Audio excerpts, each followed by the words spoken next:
Hello again. We are reading from the Complete Jewish Bible, which is a translation of the Hebrew Bible.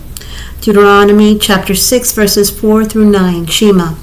Hear, Israel, Adonai our God, Adonai is one, and you're to love Adonai your God with all your heart, all your being, and all your resources.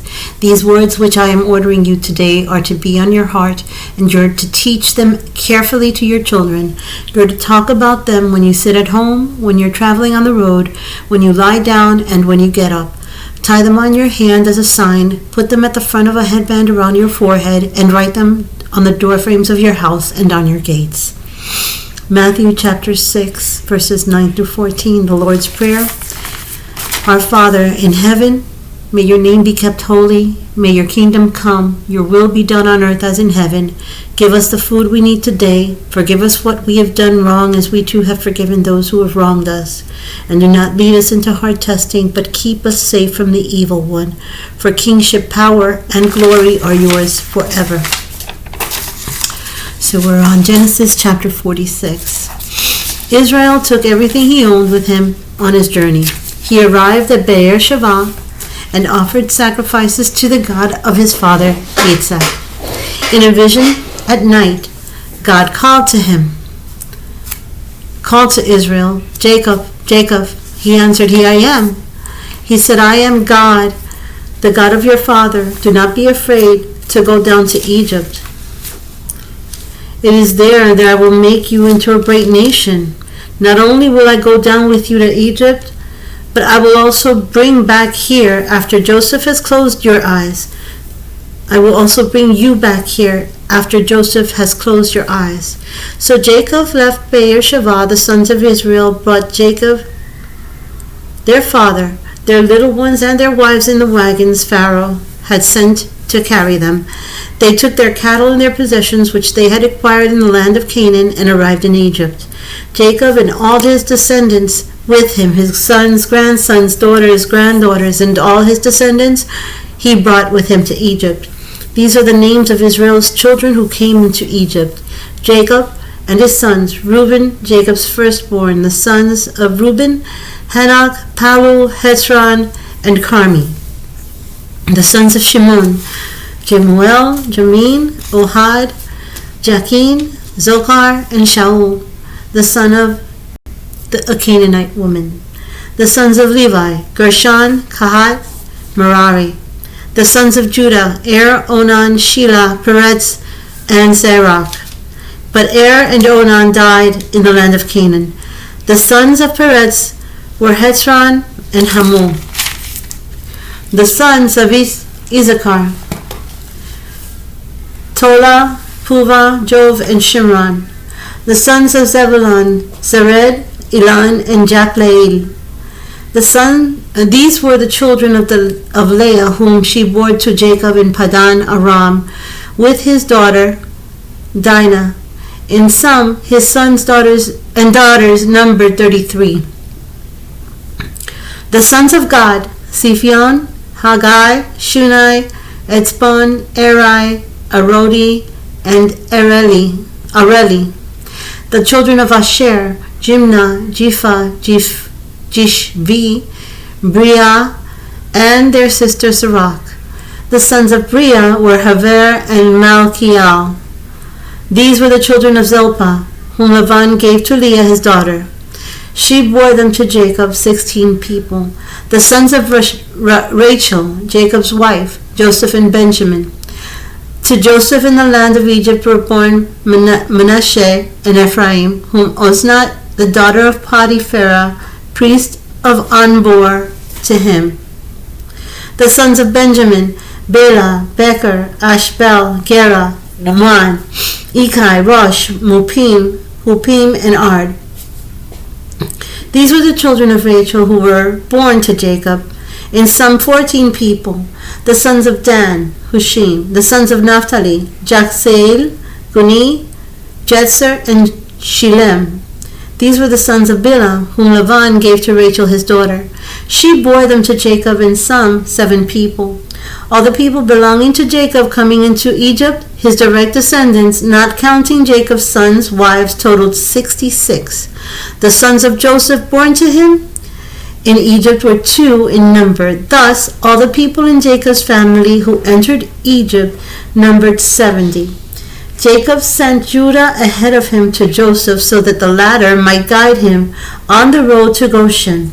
Thus they arrived in the land of Goshen.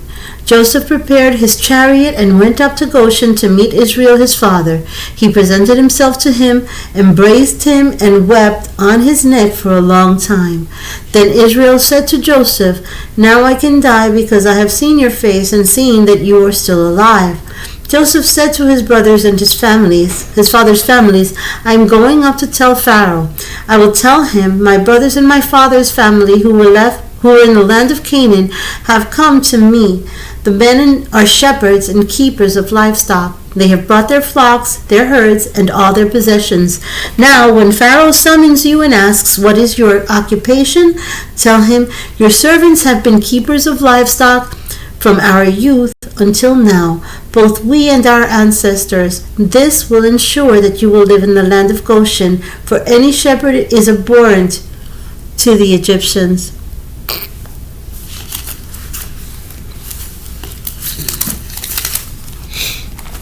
And we finished Judges, so we're now on 1 Samuel, chapter 1. There was a man from Ramathaim, Sophim, in the hills of Ephraim, whose name was Elkanah, the son of Jeroham, the son of Elihu, the son of Toku, the son of Suf, from Ephrath.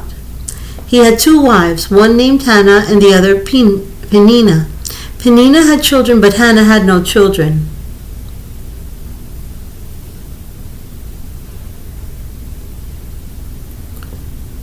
This man went up from the city every year to worship and sacrifice to Adonai Savat in Shiloh. The 2 sons of Eli, Hophni and Pinchas, were Kohanim of Adonai. One day when Elkanah was sacrificing, he gave a portion of the sacrifice to his wife Peninnah, and portions to each of her sons and daughters. But to Hannah he gave a double portion because he loved Hannah, even though Adonai had kept her from having children. Her rival taunted her and made her feel bad because Adonai had kept her from having children. He did the same every year, and each time she went up to the house of Adonai, she taunted her so much that she would cry and not eat. Her husband Elkanah said to her, "Hannah, why are you crying and why are you not eating? Why be so sad? Am I not better to you than 10 sons?" So Hannah got up after they had finished eating and drinking in Shiloh. Eli the Cohen was sitting on his seat by the doorpost on the temple of Adonai. In deep depression she prayed to Adonai and cried. Then she took a vow, and she said, "Adonai Savat, if you will notice how humiliated your servant is, if you will remember me and not forget your servant, but will give your servant a male child, then I will give him to Adonai for as long as he lives, and no razor will ever come on his head." She prayed for a long time before Adonai, and as she did so, Eli was watching her mouth. Hannah was speaking in her heart. Her lips moved, but her voice could not be heard. So Eli thought she was drunk. Eli said to her, "How long are you going to stay drunk? Stop drinking your wine." But Hannah answered, "No, my lord, I am a very unhappy woman. I have not drunk either wine nor strong liquor. Rather, I've been pouring out my soul before Adonai. Do not think of your servant as a worthless woman, because I have been speaking from the depth of my distress and anger." Then Eli replied, Go in peace. May the God of Israel grant what you have asked of him." She replied, May your servant find favor in your sight." So the woman went on her way, and she ate, and her face was no longer sad. They got up early in the morning and worshipped before Adonai, then returned and came to their house in Ramah. Elkanah had sexual relations with Hannah, his wife, and Adonai remembered her, but as she conceived, and in due time she gave birth to a son, whom she named Shemuel, because I asked Adonai for him. The husband Elkanah went up with all his household to offer the yearly sacrifice to Adonai and fulfill his vow. But Hannah did not go up, explaining to her husband, "Not till the child has been weaned." then I will bring him, so that he can appear before Adonai and live there forever." Her husband Elkanah answered her, "Do what seems good to you. Stay here until you have weaned him. Only may Adonai bring about what he said." So that woman stayed behind and nursed the child until she weaned him. After weaning him, she took him up with her along with 3 young bulls, a bushel of flour, and a skin of wine, and brought him to the house of Adonai in Shiloh, even though he was just a child. After the bull had been slaughtered, the child was brought to Eli, and she said, "My lord, as surely as you live, my lord, I am the woman who stood here near you praying to Adonai. I prayed for this child, and Adonai had granted me the request I asked him for. Therefore I too have loaned him to Adonai. As long as he lives, he is on loan to Adonai." And he prostrated himself there before Adonai. Psalms chapter 46. By the descendants of Korah. It's a song. God is our refuge and strength, an ever-present help in trouble. Therefore we are unafraid, even if the earth gives way, even if the mountains tumble into the depths of the sea, even if the waters rage and foam, and mountains shake at its turbulence. There is a river whose stream gladden the city of God, the holy habitation of Elion. God is in the city, it will not be moved. When daybreak comes, God will help it. Nations were in turmoil, kingdoms were moved. His voice thundered forth, and the earth melted away.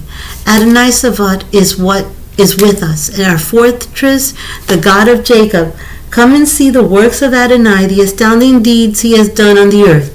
To the ends of the earth he makes wars cease. He breaks the bow, snaps the spear, burns the shield in the fire. Desist and learn that I am God, supreme over the nations, supreme over the earth. Adonai Savat is with us, our fortress, the God of Jacob.